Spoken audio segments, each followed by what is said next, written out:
আসসালামু আলাইকুম, আমি আহমদ আওসাব আলী আপনাকে স্বাগতম একটি নতুন ভিডিওতে। আজকে কিরগিজ ভাষা শিক্ষা 14 নম্বর লেসন। আমি 5টা ওয়ার্ড পড়বো, চলুন শুরু করছি। প্রথম ওয়ার্ড হচ্ছে বিহেভিয়ার। বিহেভিয়ার বা ব্যবহার, এটাকে কিরগিজে বলা হয় জোরুক। জোরুক জোরুক মানে ব্যবহার বা বিহেভিয়ার। ইয়ার বা কানকে বলা হচ্ছে কুলাক।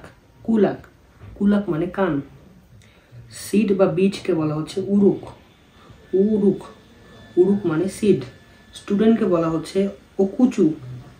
ওকুচু ওকুচু মানে স্টুডেন্ট। হাউস বা ঘরকে বলা হচ্ছে উই। উই ওয়াই ইউ আর ওয়াই উই। উই মানে হাউস। আমি আবার পড়ছি। বিহেভিয়ারকে বলা হচ্ছে জোরুক।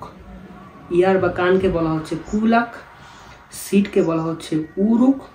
স্টুডেন্টকে বলা হচ্ছে ওকুচু।